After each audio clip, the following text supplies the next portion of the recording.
La gratitude, c'est une vertu chrétienne. C'est-à-dire, c'est pas seulement un acte conscient de temps en temps, ponctuel, mais c'est vraiment un mode de vie, un mode d'être permanent.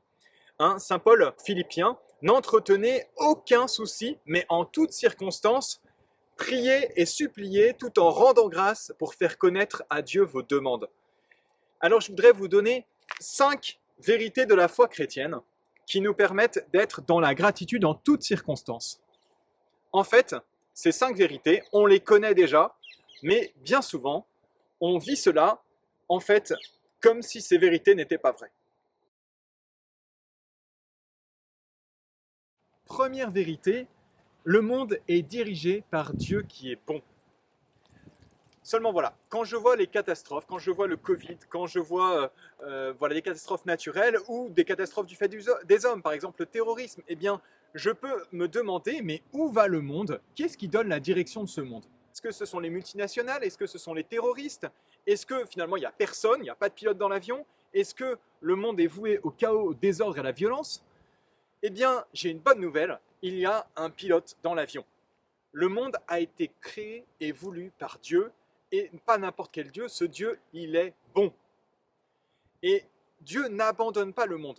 D'ailleurs, Dieu maintient le monde sans cesse, à chaque instant, dans son existence, et ça a un nom, on appelle ça la providence.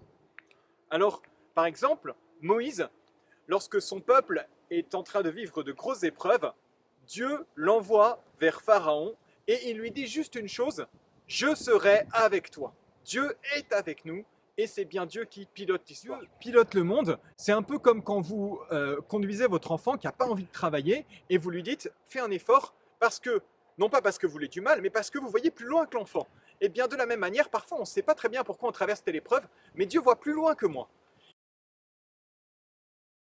La victoire de l'amour est certaine, même si elle n'est pas visible.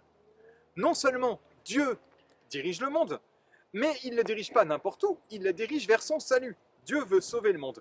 En mourant et en ressuscitant, le Christ a vaincu le mal. Il a détruit la mort, il a détruit Satan. On va prendre une image. Pendant le débarquement, les Allemands, peu de temps après le débarquement, en réalité savaient qu'ils avaient perdu la guerre. Ils étaient submergés par les puissances matérielles, mais pourtant ils se sont battus comme des lions.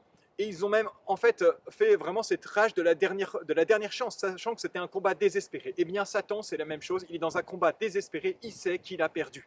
Et nous savons une chose, c'est que le Christ a gagné. Dieu nous donne la victoire, et dans l'Épître aux Romains, Saint Paul dit « Mais en tout cela, nous sommes les grands vainqueurs grâce à celui qui nous a aimés. » C'est vraiment une chance extraordinaire de le savoir, et ça change notre vie. Alors la victoire de Dieu, bien sûr, elle n'est pas toujours vivide, elle n'est pas forcément visible aujourd'hui. Même parfois, on a l'impression que c'est l'inverse. On a l'impression qu'il y a une détresse, une défaite de l'Église, un triomphe de l'athéisme, un triomphe du mal, etc. Mais c'est tout le paradoxe de la croix. Le Christ a vaincu. Quand on regarde Jésus sur la croix, on se dit, c'est fini, il a perdu. Et en réalité, c'est à ce moment précis qu'il a gagné. Un poisson, quand il mord dans l'hameçon, il croit qu'il a gagné, alors qu'en réalité, il a perdu. Eh bien, Satan, c'est la même chose. En faisant mourir Jésus sur la croix, à ce moment-là, il croit qu'il a gagné, mais en fait, il a perdu. Ça rejoint un petit peu la précédente, c'est que Dieu est capable, puisqu'il est tout-puissant, de tirer du bien de n'importe quel mal. Il n'existe pas un mal dont Dieu ne puisse en tirer du bien. C'est-à-dire qu'il n'existe pas une mort que Dieu n'ait triomphé. Eh bien, ou ne soit capable de ressusciter, pour le dire autrement. En fait, vous le voyez bien, le mal le plus grand qui soit, c'est la mort de Jésus sur la croix. Innocent qu'il est, il meurt comme le pire des truands. Et en réalité, de ce mal le plus atroce qu'il soit, la plus grande injustice qu'il soit, eh bien, c'est de là précisément que Dieu tire le salut. C'est un mystère pour nous, mais il n'en reste pas moins que c'est une réalité. Quatrième vérité, Dieu m'aime infiniment. Il m'aime infiniment, ça veut dire qu'il n'y a pas de fin à son amour. Et Dieu, parce qu'il m'aime infiniment, me poursuit par sa miséricorde. C'est quoi la miséricorde? C'est tout simple. C'est qu'il va se pencher sur chacune de mes misères pour aller m'en sortir. Le pape François n'arrête pas de dire ça. Dieu ne se lasse jamais de nous pardonner. C'est nous qui nous lassons de lui demander pardon. Mais lui, il ne se lasse jamais. Et Dieu nous poursuit par sa miséricorde. Même parfois, il va jusqu'à laisser les 99 brebis qui sont justes pour aller chercher uniquement celle qui a besoin d'être sauvée, celle qui s'est perdue. C'est complètement fou de faire ça, mais Dieu fonctionne comme ça. Dieu nous poursuit par sa miséricorde. Dieu vient nous chercher parce qu'il nous aime infiniment. Et du coup, Dieu est capable de nous libérer de notre passé, de nos regrets, de nos fautes, et il est capable de les changer. Et cela à chaque instant. Cinquième vérité, Dieu me donne la grâce dont j'ai besoin à chaque instant et il veut mon bonheur. Dieu veut mon bonheur. Quand j'ai été ordonné prêtre, je me suis retrouvé plusieurs fois en difficulté juste après avoir été ordonné prêtre.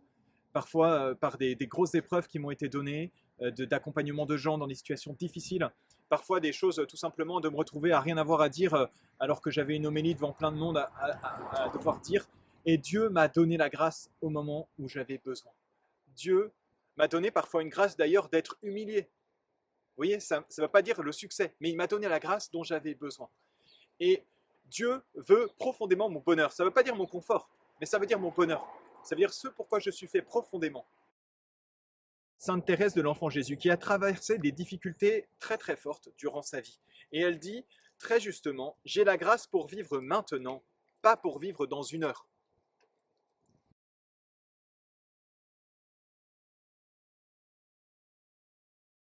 Je vous invite maintenant à vous retrouver en fraternité. Les catéchistes vous expliqueront comment construire cette charte de la gratitude en famille, les 10 commandements de la gratitude. Et nous nous donnons rendez-vous pour la 3e étape de notre parcours gratitude, le 12 décembre. À très bientôt. Bonne gratitude pendant ce temps de confinement.